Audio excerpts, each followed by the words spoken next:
Hey guys, welcome to the second part of this week's Coffee and Hair Show, taking you through the new single issues this week.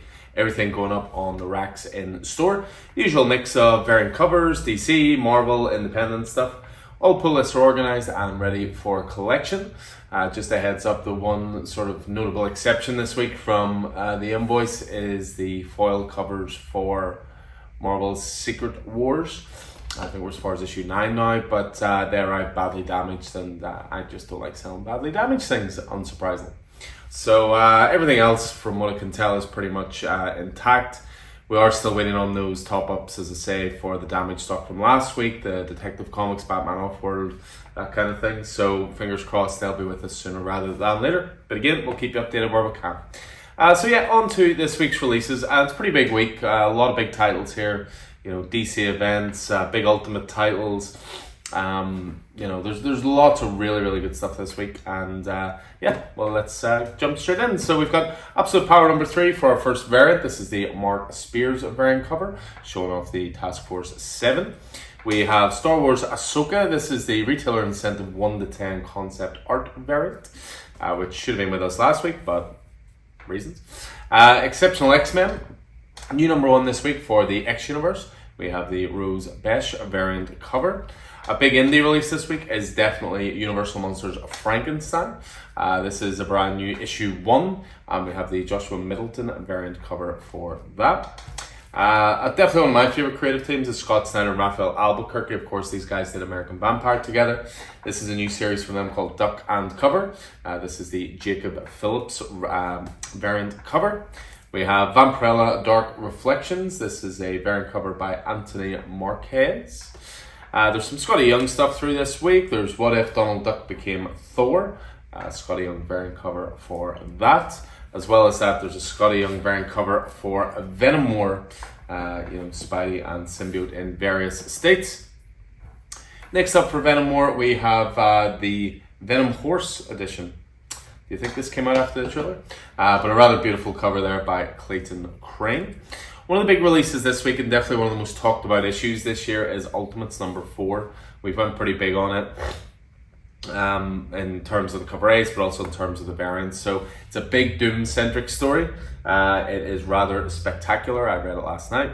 But definitely this is definitely one of the biggest issues of the year, I think. So yeah, we got the variants in quite substantially. There's Rod Rice doing the variant first of all. There is the retailer incentive 1 to 25 by Francesco Mobili. Again, one of the most in-demand covers this year as well.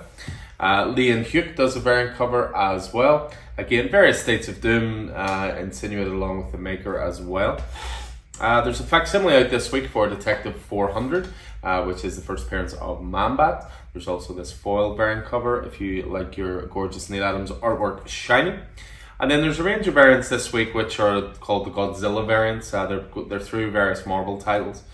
We've ordered them all in, and some of them are class. So first of all, you got Nick Bradshaw doing Daredevil there, Godzilla variant. My personal favourite, which is by Lee Garbey, which is for Spider-Boy. Very Art Deco. Immortal Thor Middle East Not Far Behind, that's class as well. That's by Jonas Scharf. We have Miles Morales Spider-Man Godzilla variant. This one by Romy Jones. And then just a couple to finish off with. There's a Trinity World's Finest special this week, which is Belen Ortega on variant cover. She's the interior artist, of course. And then we finish off with another Godzilla variant cover, which is Scarlet Witch. This one by Michiru Arita. So that's the variant covers this week. As I say, you'll see some big titles certainly through there before we even jump into the cover A's. But let's jump into what's out this week. So as I was saying with DC, their big event continues on, Absolute Power. Of course, this is all going to lead to the Absolute Universe and DC All In and all that good stuff. So Absolute Power number 3, Mark Waid, Dan Mora continuing on that. We have an Absolute Power tie-in, which is Batman. So issue 152, Chip Zdarsky, Mike Hawthorne on art for that one. Speaking of Batman, but not Absolute Power, we have the Batman Scooby-Doo Mysteries continuing on. Love the cover. I used to ask the artist to sign, but thanks, Batman. So a great all ages title. We've got New Birds of Prey this week, issue 13 for Kelly Thompson's continued run on that. I'd mentioned there Detective 400, so that is the traditional cover. Again, classic series, classic artist, and classic key issue there. We have Mad Ventures with Superman, which is of course related to the animated show. Continuing on with that. A big one this week for DC is a new Black Label book, which is Plastic Man No More, which is written by Christopher Cantwell, a bit of a favourite writer in the store. So I think this is going to be really fun. We have Poison Ivy this week, which is issue 25. G. Willow Wilson, Marcio Takara, continuing on that. Issue 5 this week also closes out, and I'll make this big statement now. For me, DC's best title so far this year, and that is Boy Wonder by Juni Ba and Chris O'Halloran. Issue 5 was outstanding. Every other issue was fantastic as well. Particular props for the issue with Jason Todd, but this issue was something else, and they just absolutely nailed the landing. Next up, I'd mentioned Trinity Special, World's Finest. So this is essentially a collection of the backup stories from Wonder Woman. So you have the kids of Batman, Superman, and Wonder Woman for making their own Trinity almost, but Wonder Woman's daughter also called Trinity. These are just full of charm, really well written, great art. A lot of them revolve around Damien and John babysitting Trinity, which is great fun. So away from there and on to Marvel. So we kick off with an all ages title first of all, which is Spider-Man Homeroom Heroes, so a good one for any younger readers you may know. Next up after that, we have Daredevil. Any cover with Daredevil and Kingpin on it is always a winner. Continuing on Saladin Ahmed's run with issue 13. I mentioned new X title, so Exceptional X-Men this week. Al Ewing writing on this one, and Carmen Carnero on art. Penultimate issue this week of Get Fury, so this of course is the Garth Ennis, Jason Burrows Fury/Punisher title. Extremely violent, not for kids. Speaking of not for kids, we have the Incredible Hulk. Phil Kennedy Johnson continuing on this. Danny Earls on art. Again, very horror-based take on the Hulk. I'd mentioned Secret Wars, so the facsimile this week, issue 9. So obviously a 12-issue series, so we're 3/4 of the way through that now. A new Marvel Zombies title this week, which is Marvel Zombies Dawn of Decay. I must admit I don't know much about this other than Groot is apparently patient zero. And of course you can see there Black Widow, Iron Man and Captain America on the cover. New Miles Morales Spider-Man this week, tangling here with the Vulture. Cody Ziegler continuing on, Federico Vincentini on art, issue 24. We have the Moon Knight Annual this week as well, so always great to have one-shot stories through the annuals. Dan Waters is the writer of that.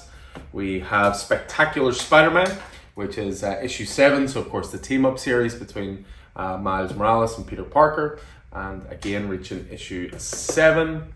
We have possibly the most ill-timed comic release of all time, and that's saying something. Star Wars The Acolyte, Kilnaka, of course, a very divisive series. People seem to either love it or hate it, but it's also been cancelled recently, so the idea of a comic coming out is a bit strange. Would have been better certainly when the show was coming out. And then of course I'd mentioned that big issue for Marvel Ultimates number 4. As I say, we've went big on it, so no one should miss out. But this issue was fantastic. I mean, it's a brilliant standalone issue alone, but it's also a great, obviously, integral part of the Ultimates as well. But chef's kiss, Dennis Camp, and it's Phil Noto on art for it. Cannot praise that highly enough. Next up we have Venom War number 2 of 5, so continuing on with Al Ewing and Ivan Coelho's Venom event. We have Facsimile for Uncanny X-Men 274. Look at that gorgeous Jim Lee artwork. So Facsimile's there. And then linked into Venom War as well, we also have Venom War Spider-Man number 2 as well, with Peter Parker enjoying the symbiote once again. So that is DC, that is Marvel. So independent wise, we have Animal Pound from Boom Studios. This is the last issue of Tom King and Peter Gross's take on Animal Farm. We have Kanto, A Place Like Home number 4. We're heading on straight towards the finish line for Kanto. Issue 4 of 6 of the very last story arc for our little Tin Knight. We have Conan Battle of the Black Stone. So this is the Conan event that's kicking off. Jim Zub continuing to write, Jonas Scharf on art. Anyone who's on Conan, I've automatically added this because it's the next, logical story-wise, it's the next part of the Conan saga. We have the EC Comics Cruel Universe, so continuing on with their science fiction anthologies. Love those Greg Smallwood covers. They are fantastic. I'd mentioned duck and cover before through the variant cover, but again, yeah, Scott Snyder, Raphael Albuquerque, you just can't go wrong with that creative team. As I say, American Vampire being such a personal favourite. We have a couple of titles here for you 90s sci-fi lovers. Well, just about 90s. You say 25th anniversary for something, you think it's the 90s, but anyway, getting old. But yeah, we got Farscape. 25th anniversary special, so full of new stories, anthology based there. But there's also this week the Farscape Archive Edition, which is basically Boom Studios wording for facsimile. So of the issue 1 out this week as well. Speaking of sci-fi, we have Firefly, Malcolm Reynolds Year 1. So brand new number 1 there from Sam Humphries and Giovanni Fabiano. For that, we have Gunslinger Spawn this week, issue 35, continuing with the Todd McFarlane, Carlos Bob Berry series. A great one this week actually is Jeff Lemire's Minor Arcana. I read the Ishcam for this and it was awesome, about a woman returning to a small town that she's originally from.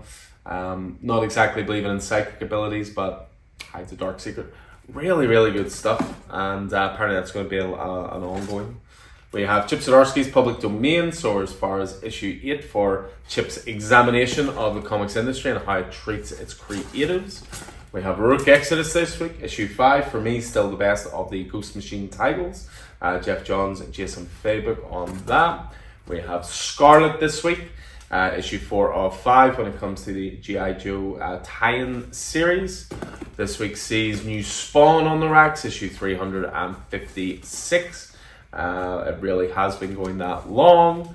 And then 2 titles just to finish with. We have Walking Dead Deluxe in 96. We are entering the end game here for Something to Fear, Negan coming up, all the good stuff.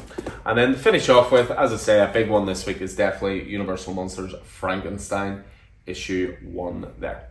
So that's everything going on the racks today. New comic book day for this week. As I say, pull us are all organised and ready for a collection. I'll throw out my weekly plea of if you don't want to pull this with us anymore, please let us know.